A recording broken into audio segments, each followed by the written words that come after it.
Muscle isn't an option. Muscle is medicine. It's a non-negotiable. It's more dangerous to lose muscle than it is to put on body fat. If I put on muscle, I'm going to get bulky. Is that true? Lifting weights and becoming too bulky is like the idea of going to medical school and becoming too smart. It's impossible. Dr. Gabrielle Lyon is a board-certified physician and muscle science researcher, proving that muscle is the key to longevity and that everything you've been told about diet is wrong. There's no essential need for carbohydrates. And the reason why is we start to see elevated levels of blood glucose, triglycerides, insulin. This distorts metabolism. This is unhealthy. And when you think about muscle span as the key and muscle as the organ of longevity, then we have to really come up with practical strategies to maintain muscle mass and strength as we age. And you have options. You don't just have to lift heavy. That's not what we're after. We're after a stimulus of muscle. The first question becomes, why do we need protein at all? Protein isn't just good for skeletal muscle. It's good for hair, for skin, for nails, for all the enzymes in your body. No one should go below 100 grams of protein, male or female. And I worked on some of the early studies that really looked at protein distribution and body composition. Those with the higher protein in the morning lost fat, had better triglycerides, had better insulin and better glucose. Everything got better. Is there a minimum that you need to eat for protein for your first meal? No less than 30 grams. It's time to prioritize protein. It's time. Dr. Lyon, after 40, most people say that they are gaining weight, they feel tired all the time, and they start getting diagnosed with these chronic diseases. And we know it's not necessarily willpower, it's not necessarily their diet, because you say that there is a real issue, a loss of an organ, which is muscle. Now, here's my question for you. Why is it that when you build muscle, that changes everything for people, even when they've tried everything else? First of all, thank you so much for highlighting skeletal muscle as the organ of longevity. It's really the missing key and the missing champion in health. Right now, there's a lot of talk about obesity and body fat and you name it, cardiovascular disease, endocrine type diseases, or say dysfunction like hypothyroidism. But the obvious organ system and actually skeletal muscle mass, skeletal muscle, the entity, and I'll explain to you what that is an endocrine organ, meaning it releases other hormones, both locally and systemically. When you contract skeletal muscle, it releases these molecules called myokines. They travel throughout the body. They affect the brain for neurogenesis. They affect bone for osteoporosis. It's the voluntary control of that contraction. So if you contract your bicep, it's the only organ system that's a choice. And your question is to why after 40 potentially would people have lower energy? Well, there's a number of reasons. But if we reorient the conversation to muscle specifically, if 40% of our body weight is skeletal muscle, which is striated muscle, which is muscle out of voluntary control, then when we think about mitochondria, and those are the energy powerhouses of the cell, they exist in skeletal muscle. As muscle quality, and people are like, okay, well, muscle is muscle. It's just this thing. If you think about muscle as meat, think about a steak. You have a lean fillet, which is red and rich and doesn't have a lot of connective tissue in it, or you have a Wagyu beef. From a human perspective, if you have fat that is infiltrated into that muscle tissue, you're not as strong. It's not as energy efficient, because I know you and I are going to talk about carbohydrates. It is a percentage of the body, say 40%, that then becomes unhealthy. And I know that was a long-winded answer, and we're going to talk about all of the framework for skeletal muscle as how it pertains to health and wellness.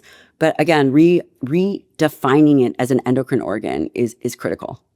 Can you explain what an endocrine organ is? Because when I was researching this, I was like, endocrine organ, what else is an endocrine organ?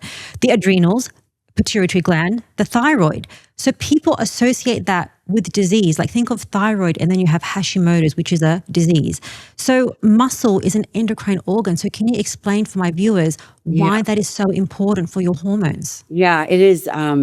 It is a relatively new discovery in the scientific landscape. And when I say new, I mean in the 2000s. So an endocrine organ is defined loosely by the following. It produces hormones that act locally, systemically, and also, other nearby organ systems, which is amazing. skeletal muscle is usually bucketed into activity, into exercise, into aesthetics. But the metabolic appreciation for skeletal muscle is really, it's new. From a zoomed out perspective, we want to live long, hopefully, but it's not just about the length of time that we live. It really is about the quality of those years. There's lifespan, there's health span, which has been a big topic of conversation. And then frankly, what I think is even more valuable is something called muscle span. Skeletal muscle is the only organ system we have full voluntary control over. So it becomes a metabolic choice. And there are very key points, as I think about what happened in my clinic and, along the way, there are real patients that have real stories about muscle. So, I'm just thinking about this one woman. She didn't actually even start lifting or exercising till 55. She was what she called herself skinny fat. And how she presented to me was she was exhausted. And she went to go pick up her luggage to put it overhead in an airplane, and she couldn't do it. We started her training. She put on 5 pounds of muscle like that in almost no time. It was probably within 2 months, she had put on 5 pounds of muscle. That's amazing. Can you help me do that? I'm trying to put on muscle. 5 pounds in 2 months is amazing. I mean, it was extraordinary to see. And we really prioritized her nutrition. Obviously, dietary protein was part of that. And she is when I say taller, I mean, I think 5'6". Everyone is tall, in my eyes. But what we did is, now, number one, she was naive to training, meaning she had never trained. Her idea of exercise was going out and walking.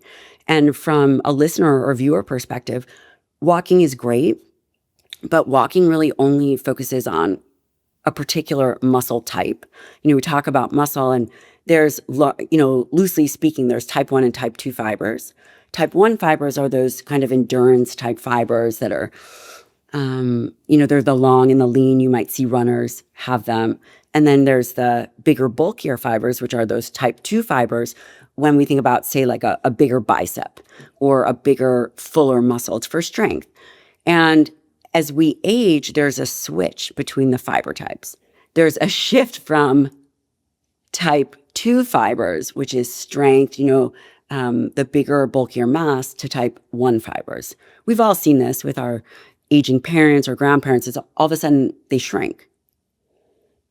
And when you think about muscle span as the key and muscle as the organ of longevity, then we have to really come up with practical strategies to maintain muscle mass and strength as we age. And again, this woman had not started till she was in her 50s. We moved her from walking. We let her continue to walk, but we started with 2 days of resistance training, and it wasn't heavy. It was enough volume. There's a lot of conversation, and there's a lot of conversation about you have to lift heavy. And that's exactly why I wrote the playbook, because you have options. You don't just have to lift heavy. That's not what we're after. We're after a stimulus of muscle, not just progressive weight overload. Absolutely. Okay, I want to get into the specifics about how you can put on 5 pounds of muscle in 2 months. That's incredible. I wish I could do the same thing. So firstly, I think people are going to be thinking, well, Dr. Lyon, if I put on muscle, I'm going to get bulky. Is that true, especially for women? Is that a concern? Have you ever seen a woman that is put on muscle and gotten bulky? If they don't fix their diet, it can, but we're going to talk about diet and protein and carbs and fat. But if they just eat whatever they want, they don't put on too much muscle. It's just, they just think they're getting bulky, but they're actually not. They're just putting on too much fat. Right. And I would say the idea of lifting weights and becoming too bulky is like the idea of going to medical school and becoming too smart. It's impossible. I mean, it's so difficult because as we age, we're really up against a lot. It is not easy. It's much more difficult to put on muscle than it is to lose fat. And it's much more important from a health perspective to it's more dangerous to lose muscle than it is to put on body fat. And I think a lot of women are afraid to lift heavy for exactly the reason of thinking they're going to get bulky. And it's just not going to happen. And if they were to take away one thing from this, from a please don't believe that perspective, that would certainly be it.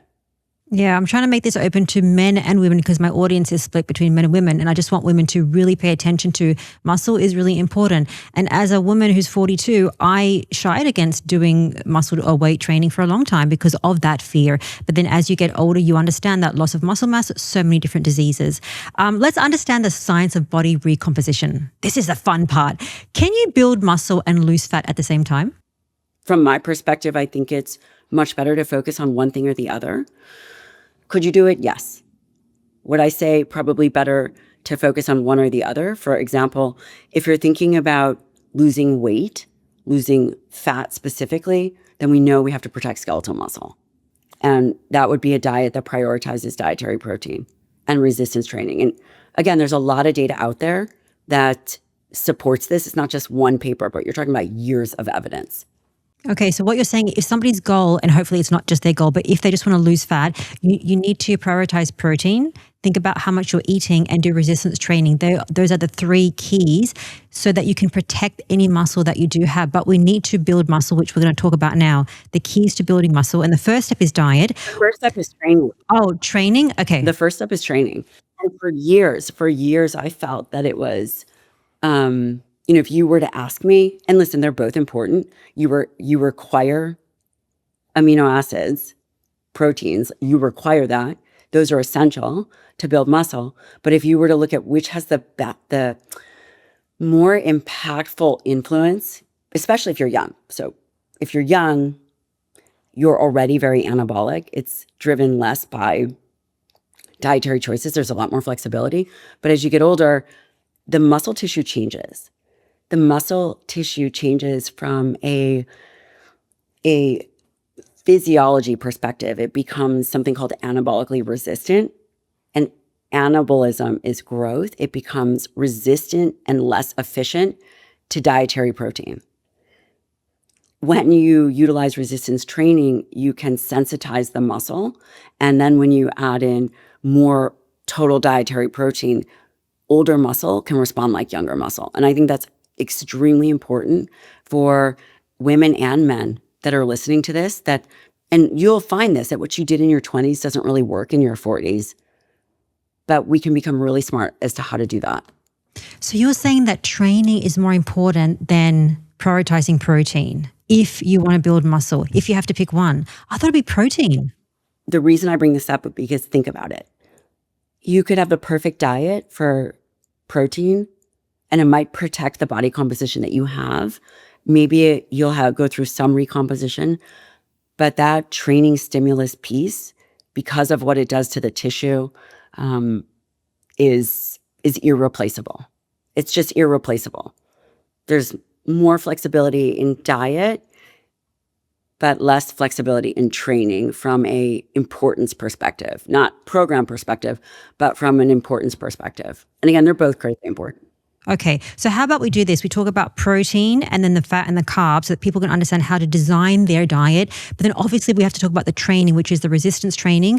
And then actually what happens decade by decade when you don't resistance train, because it's pretty bad. I actually didn't know how bad it is from actually starting from your 30s, and then why people get all these chronic diseases from 60s and 70s because of lack of muscle. Does that sound okay? Yeah, and there's a really great paper that has a tremendous graphic. I'll see if I can find it for you, but it shows, and why this becomes really important is because of the use of GLP-1s. That you'll see at, what happens when you lose, 3% of your muscle or 10% of your muscle. By 40% of your muscle, you're at risk for death, right? Cachexia, wasting. Really? Yes. And that becomes really important. It's not a benign thing. Muscle isn't an option. Muscle is medicine. It's a non-negotiable. Now, as Dr. Lyon mentions, muscle is the foundation of metabolic health. But while building your body on the outside really matters, what's happening internally, your mental health, is just as important. Now, as we move into 2026, many of us are carrying a lot of heaviness from the past year. And we've seen so many people feeling stuck, overwhelmed, or just feeling weighed down by high expectations. Now, I know this firsthand because I experienced constant anxiety for years.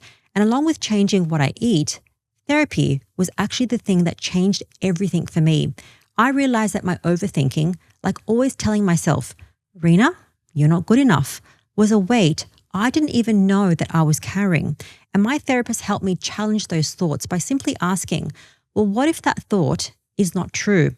This helped me unpack all that mental noise and finally feel lighter. It's about getting the clarity to start 2026 with a better mindset. Now, we all carry some level of heaviness, and the new year gives us a space to start fresh. And to help you do that, I've partnered with BetterHelp, the sponsor of today's episode. Now, BetterHelp is a simple way to begin feeling lighter this year. Here's how you do it. You simply fill out a questionnaire about your goals, and they connect you with a credentialed therapist who fits your needs, usually within a few days. From there, you can connect with however feels most comfortable, video, phone, or even live chat. And if the match isn't quite right, you can switch therapists at any time, for any reason, at no extra cost. So if you've been feeling way down, let BetterHelp support you. Click the link in my description or just head to betterhelp.com/Primal podcast for 10% off your first month and start feeling lighter in 2026. So let's talk about protein. How much protein does somebody need per day? What is the number that they should hit? The first question becomes, why do we need protein at all? We don't need protein per se. We need the amino acids that are contained in protein. There are 20 different amino acids, and those are the building blocks of proteins, 9 of which are essential. Of those 9 that are essential, there's a handful particularly important for muscle. That becomes critical. As you age, the big thing for muscle is protein turnover. Your body repairs and replaces itself roughly 4 times a year. You become less efficient at this as you age. So protein isn't just good for skeletal muscle. It's good for hair, for skin, for nails, for all the enzymes in your body. And that process becomes less efficient. Therefore, when we think about how much dietary protein one needs, we have an idea of the minimum to prevent deficiencies. And we also have to understand that it is very difficult to measure muscle and to measure muscle over time because these changes aren't massive changes. If you think about sarcopenia, which is a decrease in muscle mass and function, that might be a 4% change per decade. 4% per decade. Those are not big changes, but also the quality of that tissue changes. So no one should go below 100 grams of protein, male or female. 100 grams of protein a day is the bare minimum. There are different ways to get proteins, whether you want to go more plant-based, which I don't particularly recommend. But the data, if we were being fair to the data would support that as long as you're getting those amino acids, if they come from plants or animals, it doesn't matter from a, quote, protein perspective. But if your diet, if less than, 20 to 30% of your overall diet is not coming from animal products, you're going to have a hard time meeting those micronutrients that are at risk. For example, B12, zinc, selenium, iron. And we have to really just think about the quality of the diet. It's not just those old school macronutrients, protein, carbs, and fats, but it's what is the nutrient density? And I know that this is very important to you and valuable to you. So no less than 100 grams a day, otherwise it loses its metabolic effects when combined with a lower carbohydrate diet. But the distribution, I believe, matters. And again, we here in the US, we have new dietary guidelines that just came out. One of the committee members for the dietary protein part, which there were 2, is my longtime mentor of 25 years. This is something that has been extremely important and both personal. Those protein recommendations are reflective in the dietary guidelines and are based on his original research in part. So it's unbelievable. Is that Dr. Donald Lehman? Yes, we should have him on your podcast. He's been on the podcast. I think that episode has over 400,000 views right now or 300,000 views right now because people want to know about protein. What is the new guideline saying about protein? That we need to prioritize protein first. calories have to be in check. And he wrote the nutrition chapter in part for this book. I don't know if your viewers or your audience understands what a monumental shift this is. And now the question is, how do we implement these new guidelines? And the timing couldn't have been more perfect, because the whole point is, how do we deploy this so it's practical for people to do?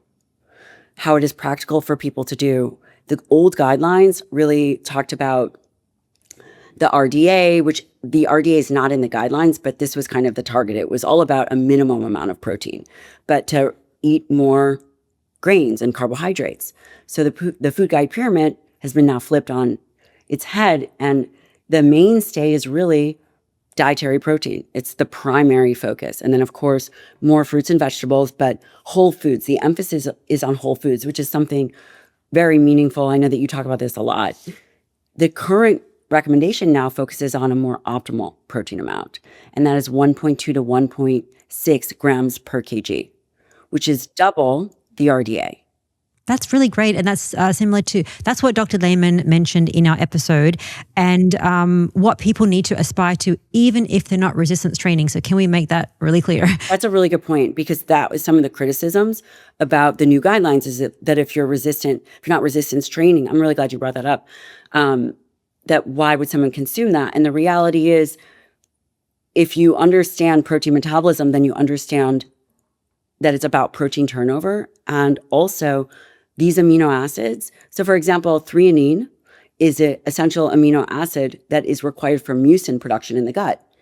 Cysteine is another amino acid whose needs are 3 times higher as we age, because it helps produce glutathione, which is the number one, is probably the master antioxidant.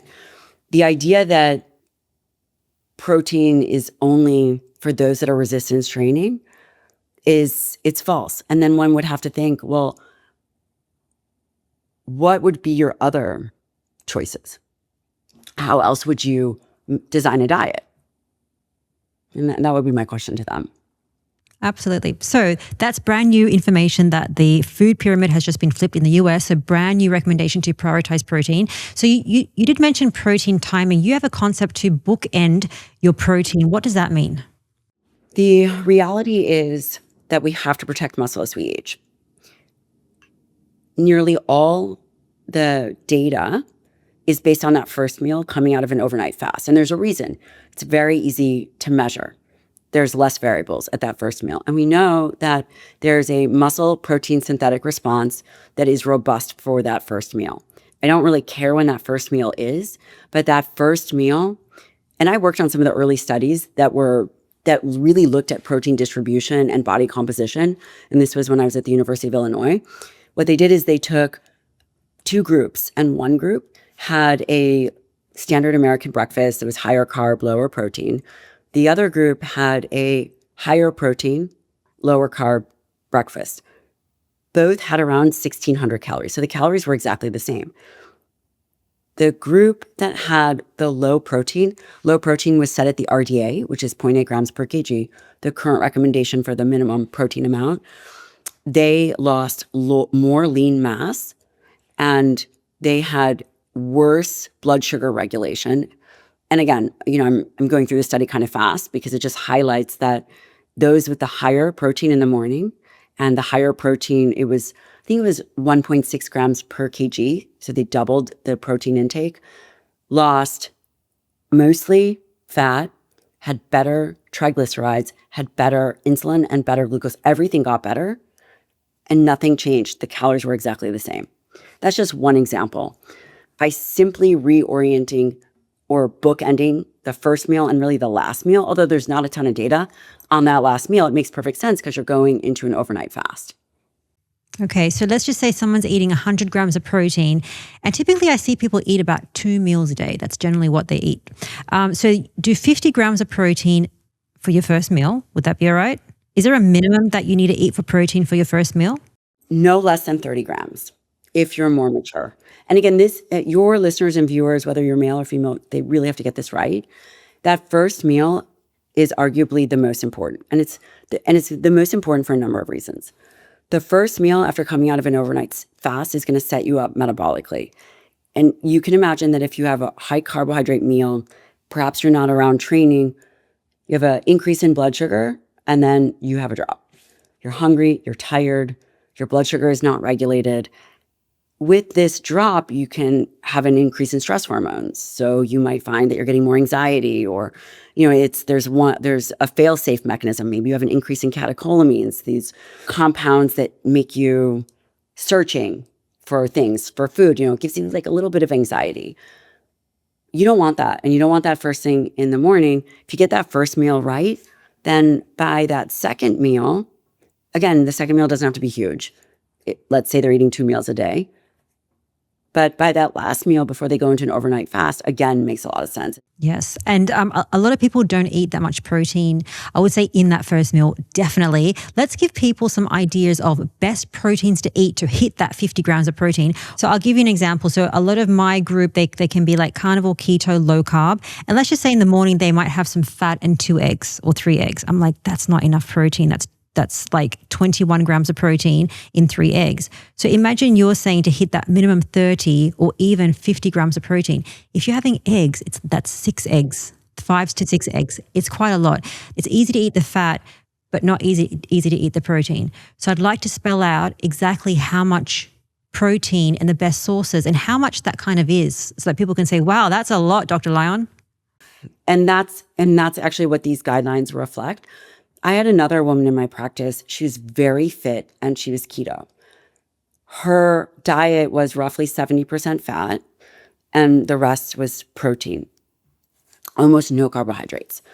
As soon as we increased her dietary protein and created more of a balance, reduced her fat, again, she was a trimmer woman. Her body composition was amazing, but she was able to actually go through body recomposition. I mean, she felt better, she got stronger, she got leaner because we were feeding her muscles. And there's nothing wrong with a ketogenic diet. It's used therapeutically, all over the world. However, if we reorient towards dietary protein, then if someone is keto and perhaps wants to take their body composition even to another level, it would be a fantastic experiment from a ketogenic diet and then move to a protein-forward diet. And then we'll talk about carbs. My guess, and I'd love to hear from your community, my guess is that they would see an increase in muscle mass and they would become even leaner. It's true. I mentioned to people, so your rule, so the protein, so 1 pound per gram of ideal body weight. So I do 138 grams of protein a day. That might seem a lot for people, but you just get so much more energy, especially if you're following a low carbohydrate, having those good dietary fats. But the protein is such the anchor. It's so important to have that energy, the brain power, because people generally think brain power comes from carbs or fat, but I do believe that protein is still very important. I love hearing what you're saying because I think that even on your journey, you started from a keto carnivore place, right? Mm-hmm.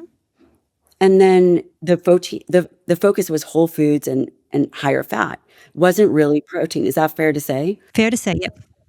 And what happens is as we then take the next step, there is no essential need for carbohydrates. We can generate all the carbs we need from something called gluconeogenesis, the creation of carbohydrates from the amino acids that we ingest.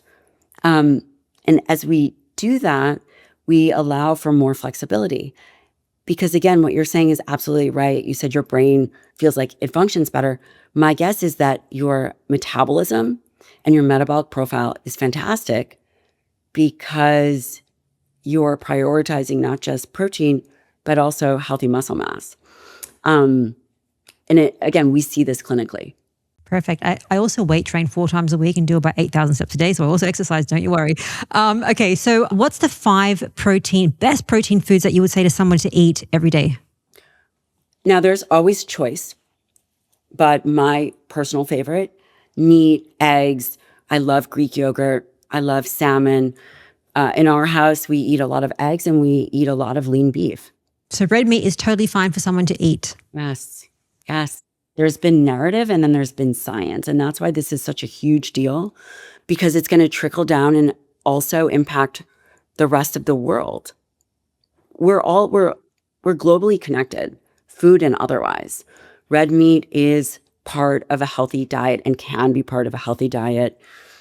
For years, we've been up against a narrative that it isn't, but that's not true. And in fact, especially for women and especially for the aging population, there's also anemia is one of the biggest problems that young women face. Could you change that through a plant-based diet? I mean, you could, but it'd be really difficult. It's not what we would call nutrient-dense foods. There's a room for both animals and plants, which is, I think, where your carbohydrate discussion comes in. But the real easy strategy is that first meal, and it could be a whey protein shake. Or it could be, you know what? I have a solution for you, Rena. Your community, if they only want to eat 3 eggs, then let's have them take a scoop of essential amino acids. That's it. You don't have to eat more eggs. You've now supplemented. Well, I like to say, please try to eat the whole food protein because it's, yes, yeah. But I get what you're saying. Do the other way if you can't meet them. Think about someone who's 74. What is our option? And I had a woman come up to me, 74 years old. She doesn't have a huge appetite. Those 3 eggs, it's not going to be enough. It's just not. What do? The only alternative is, for her is to get her to eat that just from a practical standpoint.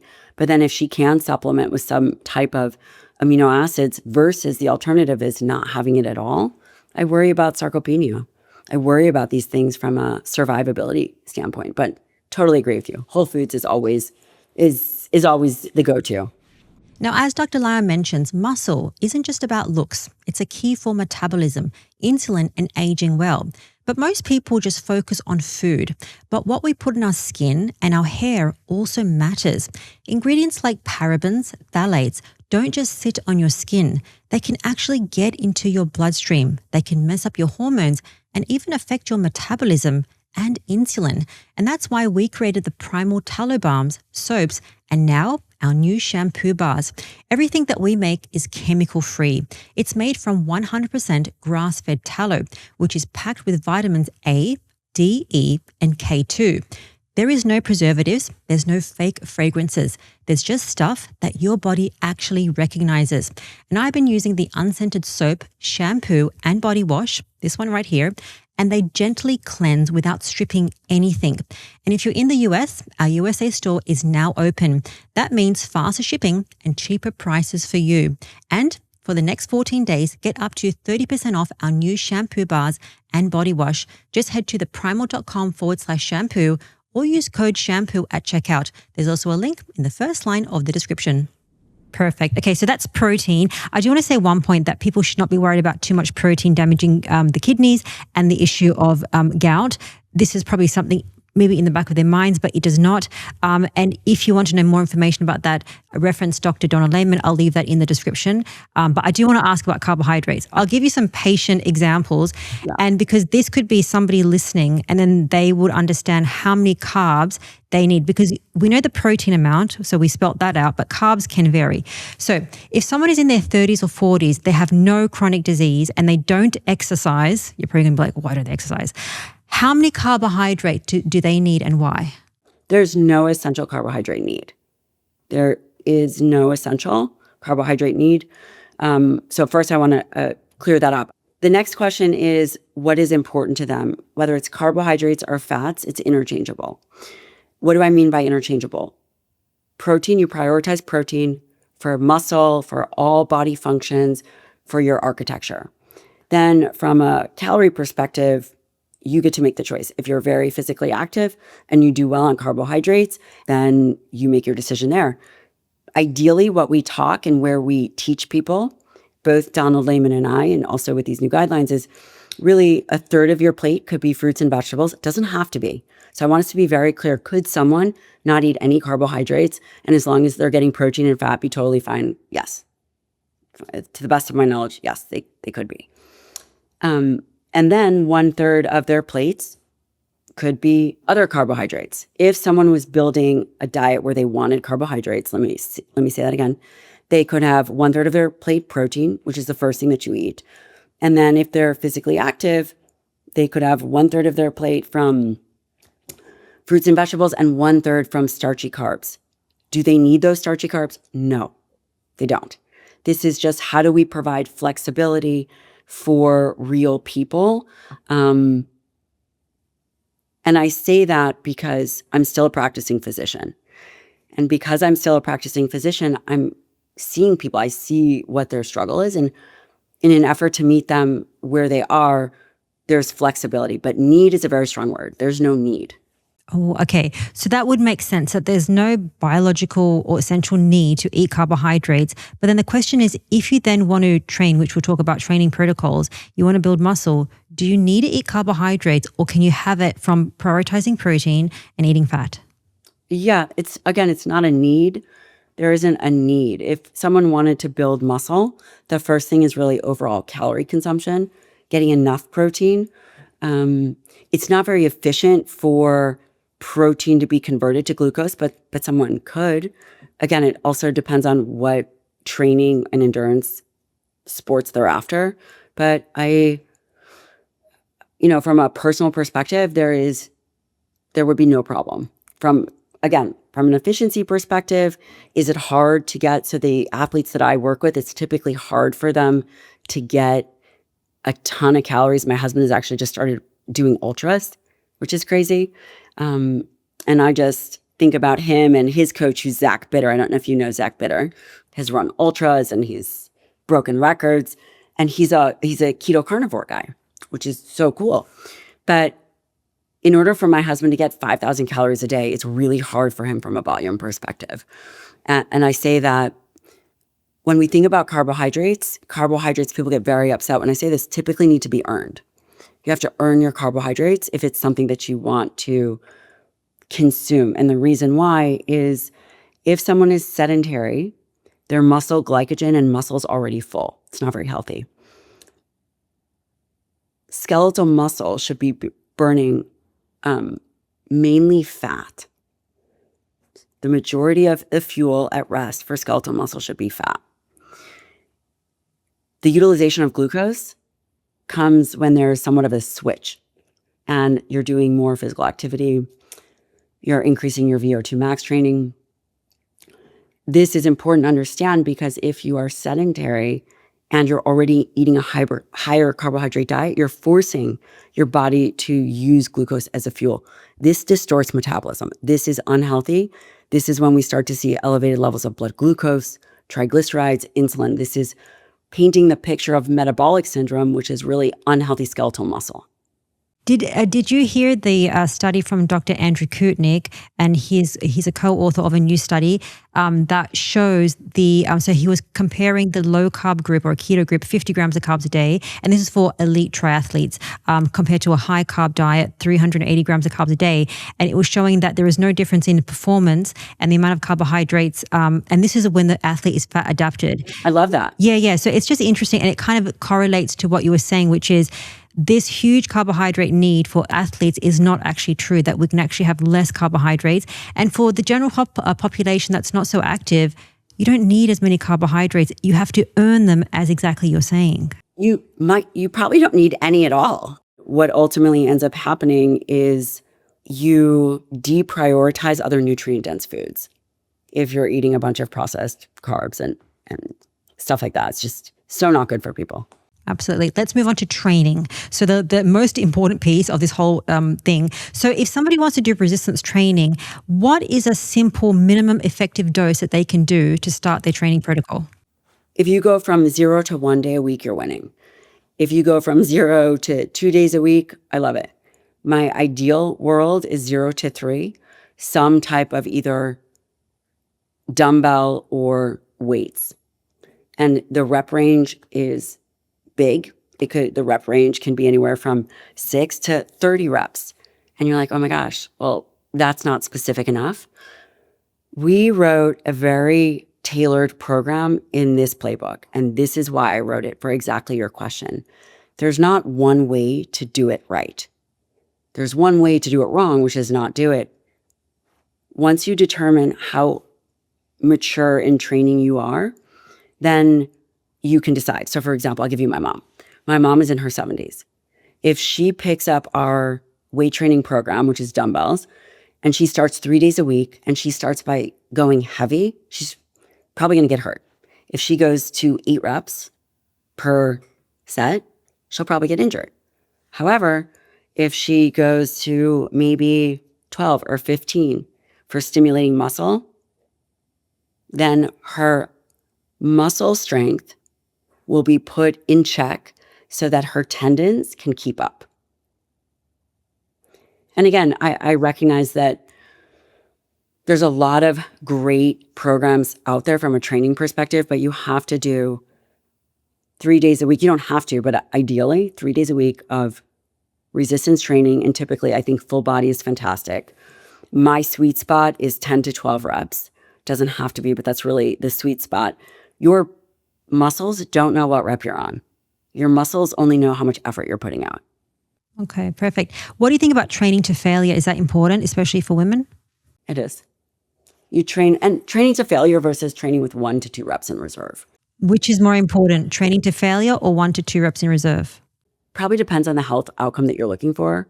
We say that you should be getting, again, it's the stimulus. So 1 to 2 reps in reserve. You don't want someone to have a technical breakdown, they get injured. I would much rather, from a safety standpoint, have someone squat with 1 to 2 reps in reserve or do a deadlift with 1 to 2 reps in reserve rather than just going to failure. It's close, right? It's close. But again, from an injury perspective. Yeah, that's interesting. And just to explain, 1 to 2 reps in reserve, meaning if you could just go your max effort and just do these many reps, 1 to 2 reps in reserve would mean that you have 1 or 2 reps left before you hit your max, just so people can understand. You want that your body can't lift it, but not that you've now suffered form, if that makes sense. Yeah. Basically, I want to just convey to the audience, so it's not like 1 pound dumbbells, like we're talking about resistance. So it's just to make that clear.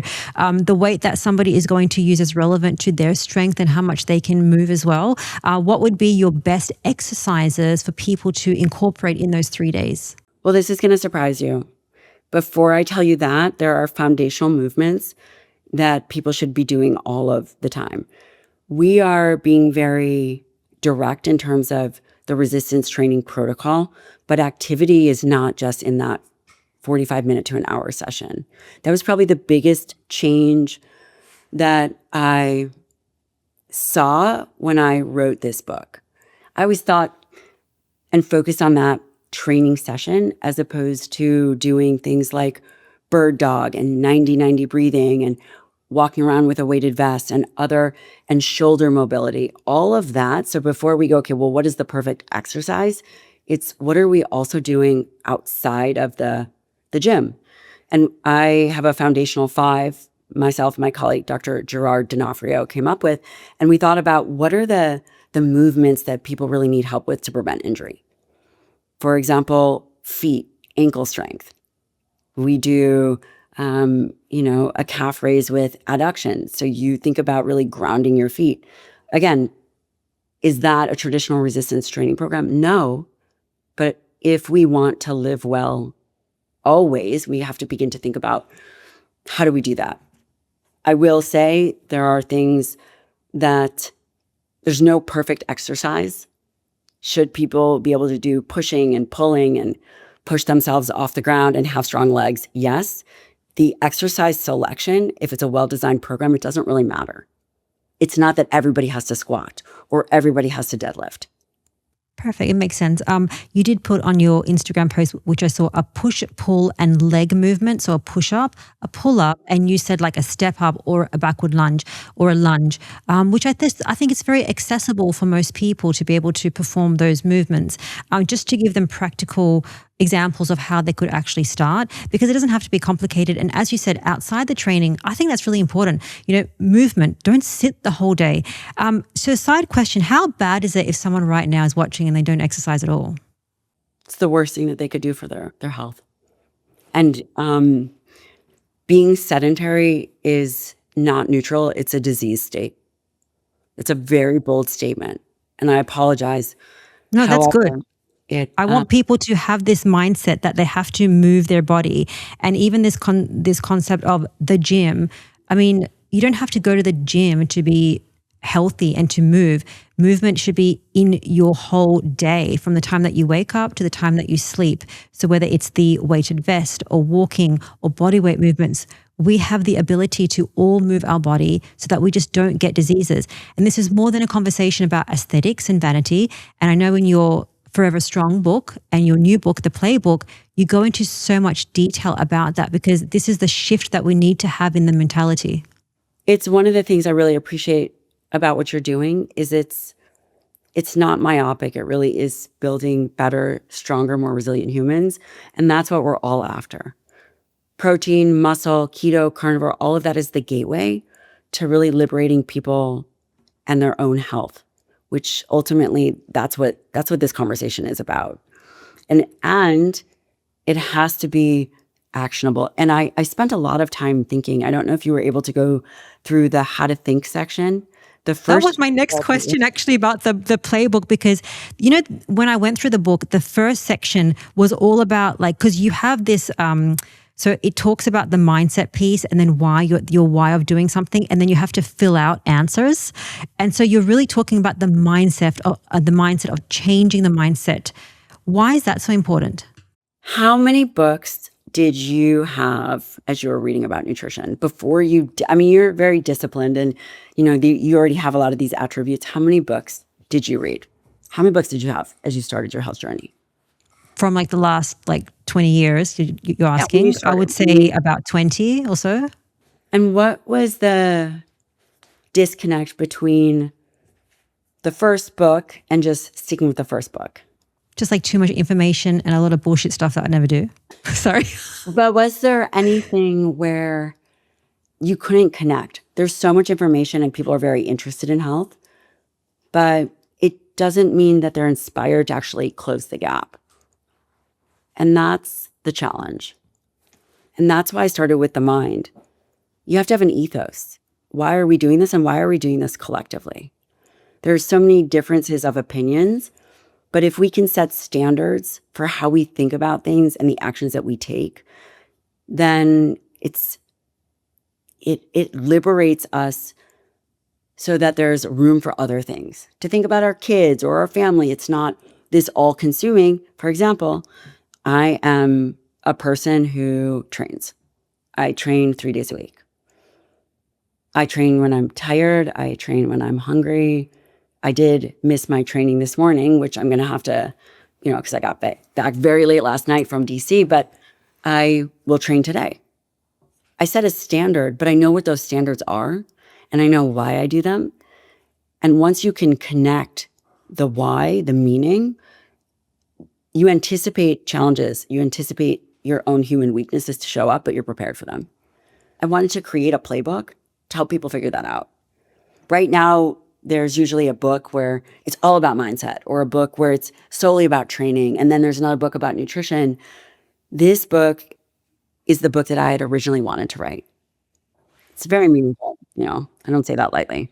It is very meaningful because as I started off this conversation, it's not just about muscle, it's about aging well. And that's what your first book, Forever Strong, which is a New York Times bestselling book, is about. And I believe this playbook is just so important, which is the action piece, which is the most important piece. I'm going to leave that in the description of this episode. If there was one thing that somebody would take away from the episode, what would that one thing be? It's time to prioritize protein. It's time. And that we are here. The rest, it's ultimately all personal choice, but prioritizing protein, this is now acknowledged that it's so important. Perfect. Dr. Lyon, thank you so much for your time. Thank you. Check out this episode with Dr. Donald Layman, everything about protein, how much you need, timing, frequency, and the best protein sources to help you lose fat and fix your chronic disease. See you next week.